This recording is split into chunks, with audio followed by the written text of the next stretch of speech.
थे ना, माने कहीं कहीं व्यवहार कितना समर्थ होता है ये बताना चाहता हूं मैं आपको। वो घी के घड़े वाला सब जगह नहीं चलता क्या। वो अकेला एक उपचरित असद्भुत व्यवहार नय का ही उदाहरण है। वो सद्भुत की तो उसमें बात ही नहीं है, आप समझे नहीं ऐसा। इधर एक मनोहर लाल जी वर्णी का नाम सुना आपने? बहुत अच्छे विद्वान थे और ये अध्यात्म के विद्वान थे, संस्कृत भाषा के बहुत अच्छे विद्वान थे और कवि थे। जो वो आता का आत्मज्ञाता दृष्टा आत्म राम जो गीत उन्होंने बनाया था, और वो गांधी जी की उस रघुपति राजा राजा राम पतित पावन सीताराम एक गीत चलता था जो गांधी जी गाया करते थे, इसे सारा देश गाया करता था। उसी की तर्ज पर उन्होंने ज्ञाता दृष्टा आत्म राम ये गीत बनाया था। तो वो वर्णी जी यहाँ जयपुर में आए थे, तो अपने स्मारक में भी आए थे। वहां पर गद्दी लगती थी, वहां बैठे थे हम लोग समझा था। उनने एक बहुत मार्मिक बात बताई थी, उस पर मैं आपका ध्यान आकर्षित करने के लिए उन्हीं के नाम से बताता हूँ। उनने स्वामी जी का बहुत अध्ययन किया था और सब सच्चाई मानते थे, सब थे बिल्कुल सब बात में। तो उनने कहा कि निमित्त दो प्रकार के होते हैं।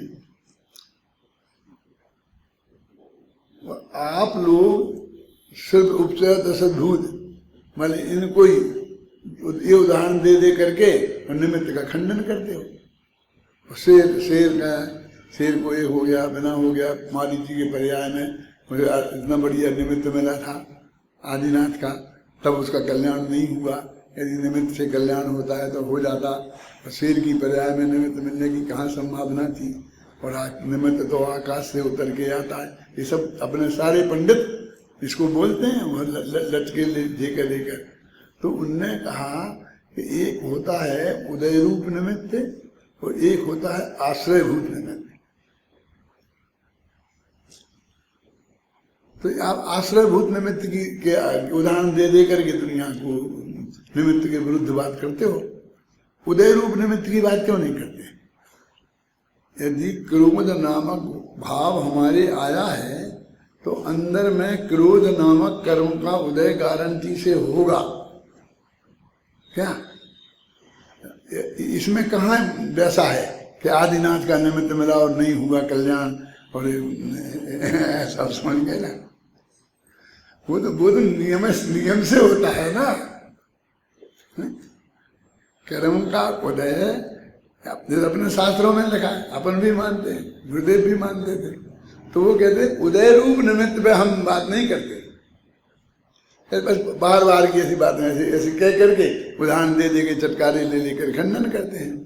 और वो विरोधी लोग भी ऐसे ही ऐसे जैसे को तैसा जवाब देते हैं कि फिरोजाबाद में सम्मेलन हुआ था, निमित्त उपादान पर झगड़ा चला था, तो अपने मिशन की तरफ से निमित्त जी पाटनी बोले थे, मालूम? उसमें कोई विद्वान दूसरा था नहीं। और वर्णी जी थे, तो उधर के 75 विद्वान थे, सब लोग मौजूद थे, उनके सामने चर्चा हुई। हाँ, अकेले मोक्षों में अकेले पाटनी जी मौजूद थे, सब प्रसिद्ध थे कि जैसे कांजी स्वामी वाले हैं, कांजी स्वामी वाले हैं। तो इनसे कहा आपको कोई जवाब देना हो, तो इन्होंने खड़े होकर जवाब दिया। तो मालूम उनने क्या किया कि लाइट का कनेक्शन काट दिया स्पीकर का। अब यदि स्पीकर गया तो बोलो बोलो ना, निमित्त तो कुछ करता नहीं है ना। ऐसा जवाब देते, ऐसी चर्चा होती थी। हम लोग जब उस वक्त मुरैना विद्यालय में पढ़ते थे, उस मुरैना विद्यालय के मक्खन लाल जी जो थे वो प्रिंसिपल थे, और वो सबसे बड़े विरोधियों के सरदार थे गांधी स्वामी के। और नेमी चंद जी पाटनी के पिताजी हमारे विद्यालय के अधिष्ठाता थे, मंगललाल पाटनी, और उनकी तरफ से नेमी चंद जी ही वो सब काम देखते थे। तो उनका नेमी चंद जी से उनका रोजाना का काम पड़ता था, मक्खन लाल जी गुरु जी का, और ये दोनों आपस में प्रतिद्वंदी थे।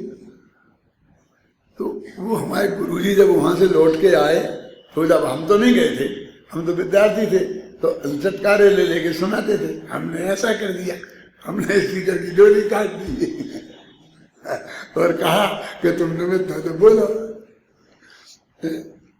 वे समझते थे कि हमने कितना बढ़िया काम किया है, अपनी बहादुरी के लिए वो बात कहते थे। मैंने निमित्तोपादान की, निश्चय व्यवहार की इतनी गहरी कर्मत ऐसी गहरी चर्चा नहीं होती थी, ऐसी हल्की फुल्की होती थी, और गांव गांव में झगड़े होते थे उस वक्त। तो हमारे दिमाग में सबसे पहले यही आया कि निमित्त उपादान का सही स्वरूप पर किताब लिखो, निश्चय व्यवहार के सही स्वरूप पर किताब लिखो, अत्यंत सरल भाषा में लिखो, हर एक को गांव गांव में पढ़ाओ, तो ये सत्संबंधी अज्ञान मिटेगा।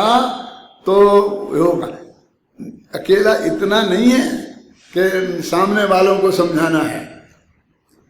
जो गुरुदेव के अनुयायी हैं उनमें भी निमित्त उपादान निश्चय व्यवहार के संबंध में बहुत अज्ञान है, और भाग्य से आज भी है, और उनकी समझ में भी नहीं आता कि उसको हमको इतनी गहराई से अध्ययन उसका करना चाहिए।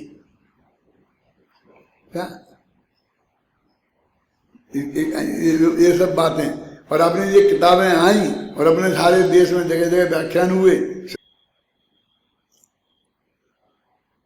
तो ये सब चीजें बहुत गहराई से जानने की जरूरत नहीं है। ऐसा कह के कि हमको क्या करना, हमको क्या करना, हमको क्या करना है, नहीं।